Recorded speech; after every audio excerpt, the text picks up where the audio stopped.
Mr. President, are there steps your administration can take now to build confidence that the U.S. will, in fact, meet its deficit reduction targets in the medium and long term?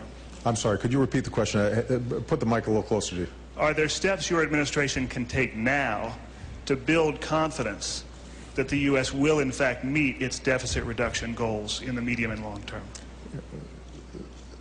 Several steps we've already begun to take. Number one, as I indicated, the budget that we're presenting, 3 years discretionary domestic spending freeze. And I've sent a clear signal to the leadership when we met. Even if we do not get the entire budget package passed through Congress, that top-line number needs to stay firm. And I'm serious about it. We've initiated a whole host of measures to cut programs that aren't working, including, by the way, in the defense area.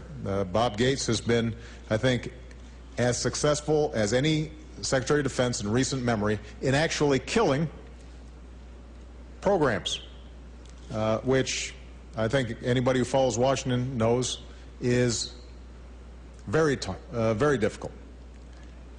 We have instituted PAYGO, and although there were baselines built in that took into account the fact that some of this stuff was not going to be solved overnight, it is starting to provide budget discipline to Congress as they move forward.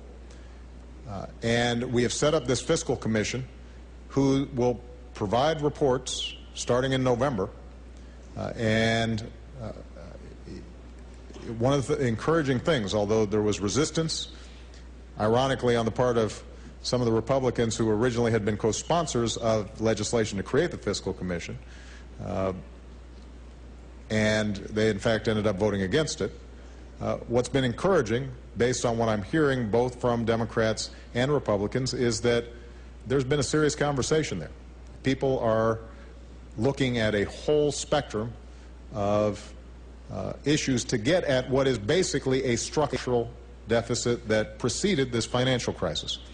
Even if the financial crisis made it much worse, but even if we had not gone through this financial crisis, we'd still have to be dealing with these long-term deficit problems. They have to do with Medicaid, they have to do with Medicare, they have to do with Social Security, they have to do with a series of structural problems that are not unique to America. Some of it has to do with an aging population. We've got to look at a tax system that is messy and unfair in a whole range of ways. And so they're looking at the gamut of steps that are going to be taken. One of the interesting things that's happened over the last 18 months as president is, for some reason, people keep on being surprised when I do what I said I was going to do. So I say I'm going to reform our health care system, and people think, well, gosh, that's not smart politics. Maybe we should hold off. Or I say we're going to move forward on Don't Ask, Don't Tell. And somehow people say, well, why are you doing that? I'm not sure that's good politics. I'm doing it because I said I was going to do it, and I think it's the right thing to do. And people should learn that lesson about me, because next year, when I start presenting some very difficult choices to the country, I hope some of these folks who are hollering about deficits and debt step up, because I'm calling their bluff. And we'll see how much of that, how much of the political arguments they're making right now are real, and how much of it was just politics. All right? Thank you very much, everybody.